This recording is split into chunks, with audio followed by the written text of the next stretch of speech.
Baik, kata Syekh lagi, ila ta'atihi ba'dal mukhalafati faman raja'a 'anil mukhalafati khaufan min 'adzabillah fahuwa ta'ibun. Baik. Tanda-tanda juga dia ni orang yang bertaubat apa dia? Daripada dia ni kembali kepada Allah Ta'ala, kembali mentaati perintah Allah Ta'ala setelah dia melakukan perkara yang menyalahi perintah Allah Ta'ala. Makna dia, setelah dia buat dosa, dia patah balik kepada Allah Ta'ala. Siapa yang berpatah balik kepada Allah Ta'ala setelah dia melakukan kesilapan, kesalahan, khilaf dengan Allah Ta'ala, dengan perintah Allah, setelah dia melakukan pelanggaran kepada perintah-perintah Allah kerana takut daripada azab Allah, maka dia ini juga adalah taibun, adalah orang yang bertaubat. Jadi orang yang buat dosa bukan kata orang yang tak taubat, tapi orang yang buat dosa kemudian dia bertaubat kepada Allah Ta'ala. Dia buat dosa, dia banyak melanggar perintah Allah, lepas tu dia buat pula lagi. Taubat dah, lepas tu buat pula lagi. Taubat pula lagi. Berlaku berkali-kali. Tapi dia taubat ni kenapa? Dia taubat ni kepada Allah, kemudian dia taubat lagi, dia taubat lagi, dia taubat tu kenapa? Kerana takut kepada Allah Ta'ala. Dia ni pun adalah di kalangan orang yang taib, orang-orang yang bertaubat kepada Allah Ta'ala. Moga Allah rezekikan kepada saya dan kita sama-sama bertaubat. Taubat yang ikhlas. Betul-betul taubat kerana Allah Ta'ala. Baik, macam mana situasi satu orang? Satu orang hamba Allah ni, dia meninggalkan dosa. Dia meninggalkan dosa setelah dia sangkut dengan dosa tersebut dan diketahui oleh orang ramai. Lepas tu dia kata dia bertaubat kepada Allah Ta'ala. Falau tarakahu li khawfin aw riya'in aw ghairi dhalika min al-aghradi allati li ghairillah lam yu'taddu bitarkihi. Kalaulah dia ni meninggalkan satu dosa kerana takut, kerana riya ataupun lain sebab, lain sebab bukan kerana Allah, maka yang tu tak dianggap sebagai taubat. Contoh kita bagi, dia ni duk tipu orang. Lah ni kan scammer cukup banyak. Hari tu kawan tu telefon ni, kami nak bawa kes ni ke mahkamah ni, cik ni tak tunggakkan daripada wang Astro, tak bayar berapa banyak dah. Saya kata rumah saya TV pun tak ada, nak pakai Astro ke mana? Tipu pun pada-pada lah. Ya Allah, manusia menipu hari ni kan. Ya Rabbi, banyak cerita yang tu kita pun tahu. Silap bulan kita pun kena kan. Katakanlah dia buat benda yang salah tu, dia menipu orang berapa lama, yang tu ada kaitan dengan hak manusia, tak apa, dia buat salah benda tersebut, lepas tu diketahui oleh orang ramai, kemudian dia kata dia bertaubat, dan dia menangis sungguh-sungguh lah, menangis ni. Lepas tu dia sampai di masjid, dia menangis lah, tak tahu nak cerita, air mata ni bertimba-timba. Menangis sungguh. Kopiah pun pakai sengit main masjid dah, kan? Dengan kain plekat semua cantik comel lah, baju telak melanggar, lawa dah kira, kan? Tapi dia meninggalkan dosa tu. Tapi kenapa dia tinggalkan dosa? Kerana rasa malu kat orang. Dia menangis tu pasal apa? Kerana takut maruah dia ni tercalar. Apih lah, sedih tu. Macam mana saya boleh sangkut? Tak tahu, dia kata kat kawan saya. Aku pun tak tahu macam mana aku boleh sangkut ni, orang boleh tahu ni. Menangis dia tu bukan takut pada Allah, malu kat orang. Apakah ini dikira sebagai taubat? Dikira tak benda ni? Yang ni tak dikira sebagai taubat. Sebab li ghairillah, bukan kerana Allah. Maka yang ni bukan taubat. Dia duk buat kerja lama dah, kan? Dululah lah ni tak ada dah punch card, lah ni kena pakai thumbprint kan. Dululah duk passing ke orang thumbprint ni, punch card kan. Tolong punch card aku. Pukul 4 dia dah balik, kena balik pukul 5, pukul 4 dia dah balik. Ada orang yang tolong berkhidmat dengan setia pada dia. Kan? Tak tahu sangkut depa cek dah lama. Lepas tu keluar keputusan dia akan diberhentikan kerja. Dia pun taubat, tak usah nak cerita lah malam tu. Taubat sungguh, esok pagi ni menangis-nangis. Saya kata saya taubat lah, saya ada anak bini nak jaga ni. Tangisan dia tu kerana takut kena berhenti kerja, kerana duk fikir anak-anak apa nak makan lepas ni, bini aku apa nak makan lepas ni. Bukan kerana merasai menyesal atas kesilapan-kesalahan dia. Apakah ni dikira taubat ni sah tak?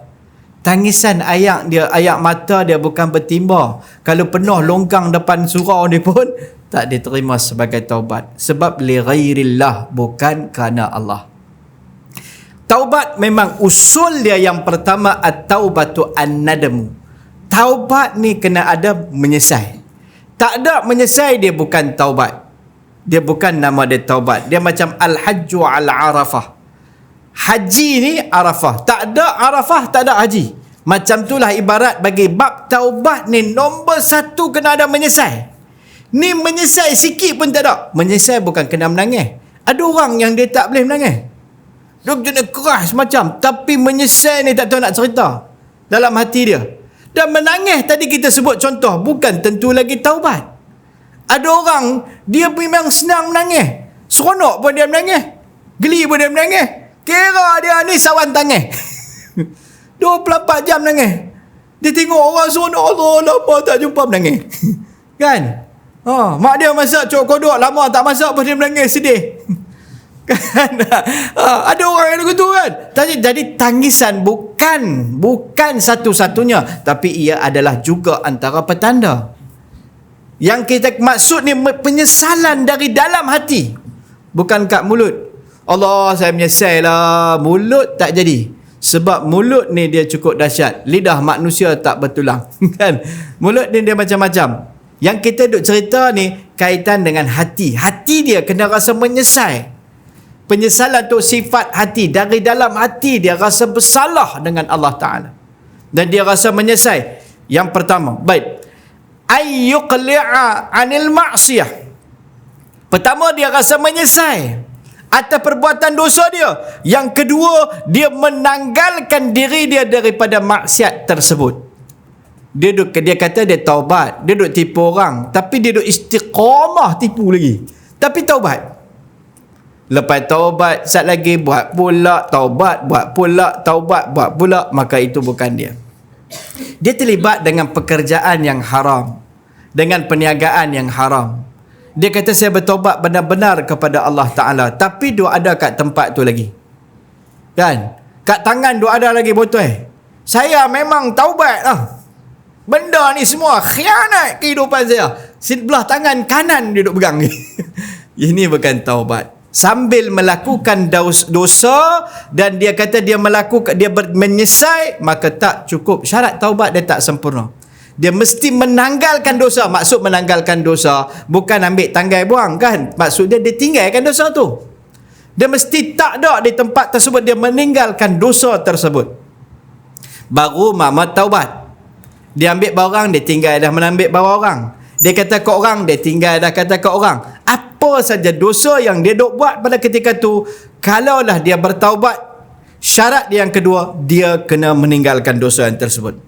Baik, syarat yang ketiga, ayyazima alla ya'uda ilaiha abadan. Ketiga, dia mestilah berazam bahawa dia takkan kembali kepada dosa tersebut selama-lamanya. Lepas tu dalam hati dia kata, alah saya kalau kata tinggal selama-lamanya apa, esok dia buat balik macam mana cerita dia? Tak, kalau syarat dia tiga ni betul, dia dah azam tak mau buat dah, sampai kiamat aku tak mau buat, tapi esok terlaku lagi, bukan esok, tak sampai seminit terlaku lagi, taubat dia tetap sah. Kalau ada keazaman tu tak mau buat dah, dia menyesal kerana dia marah, dia kata ke orang perkataan yang kasar. Lepas tu dia menyesal sungguh-sungguh, dia bertaubat, dia rasa menyesal, dia tinggalkan dosa tu, dia tak kata dah. Dia rasa dalam hati sedih, yang amat-amat dia menyesal, dia azam aku tak mau kata dah. Tiba ada lagi satu kaki mai perangai pula, dia marah pula. Dia dah reda dah, tak mau kata ke orang lah, astagfirullahalazim, tak mau kata. Tiba ada kaki mai pula ni, Masuk mai. Hang ni memanglah otak dah lah. Keluar dia pun keluar balik ayat segala mak nenek semua. Kawan sebelah dia kata, bukan hang taubat tadi kan? Diterima tak taubat dia nombor satu tadi? Kalau benar ada 3 syarat ni, diterima oleh Allah. Bahkan dalam satu riwayat dia nyatakan satu hari satu orang ni dia melakukan taubat 70 kali. Dia buat dosa 70 kali dan taubat 70 kali. Buat dosa taubat, buat dosa taubat, buat dosa taubat sekalipun Allah tetap terima kalau cukup syarat ni. Tapi yang ni bukan satu tiket bukan satu tiket untuk dia kata kalau macam tu okey lah, line clear lah, boleh lah buat taubat, buat dosa ni kan. Sebab memang Allah terima, sebab kita tak tahu. Kita belajar tentang syarat-syarat di sisi Allah, kita tak tahu. Jadi dia bukan satu tiket untuk memberanikan kita untuk bertaubat. Sebab nanti kita akan bicarakan ada 3 keadaan orang-orang yang bertaubat, orang-orang yang melakukan dosa ni. Sebab tuan-tuan, siapa bagi jaminan kepada kita akan dapat taufik untuk bertaubat? Ada orang yang menangguhkan taubat. Bila kita kata wajib bertaubat, menangguhkan taubat, hukum dia haram. Banyak orang kita kata, ada orang kata dia, saya kira nantilah, saya bukan tak mau taubat, nantilah pelan-pelan. Nanti esok ni saya kalau taubat sekali, saya memang tinggal terus. Apa hukum orang yang kata lagu ni? Menangguhkan taubat. Saya memang ingat nak tinggal lah benda-benda ni semua. Bila nak tinggal? Nantilah. Hukum dia adalah haram. Sebab apa? Sebab tak ada jaminan untuk kita akan dapat taufik untuk taubat. Siapa bagi jaminan kat kita? Kata kita nanti taubat. Tak ada siapa bagi jaminan kat kita pun. Kata kita akan taubat. Nak bertaubat ni kena ada taufik pada Allah. Kalau Allah tak bagi taufik, tak taubat juga. Ada satu orang hamba Allah, zahir dia, hakikat dia kita serah kepada Allah Ta'ala. Zahir dia, saya kenal dia, daripada dia muda, dia naik basikal. Bukan muda lah, masa tu pun dia tak berapa nak muda. Kan? Tua, tak berapa nak tua lagi. Naik basikal, pergi ambil tikam nombor ekor. Istiqamah daripada dia boleh naik basikal sampai sakit kaki, tak boleh naik basikal. Jalan kaki pula. Punya jauh dia jalan kaki, pi juga ambil nombor ekor. Sampai dah kaki nak jalan biasa pun tak boleh. Terseret-seret pun dia pergi ambil juga. Siapa bagi jaminan? Kita tak boleh hukum. Tak tahu dia punya keadaan kesudahan dia di sisi Allah. Kita tak tahu amalan soleh dia apa yang dia buat di sisi Allah. Kita tak nak kata ni, siapa bagi garanti kata kita akan dapat taufik untuk bertaubat kalau kita menangguhkan taubat hari ini? Untuk bertaubat ni kena ada taufik pada Allah. Allah kena pilih. Jadi dalam hati bila ada keinginan untuk bertaubat, itu jemputan Allah. Jangan kita tangguhkan.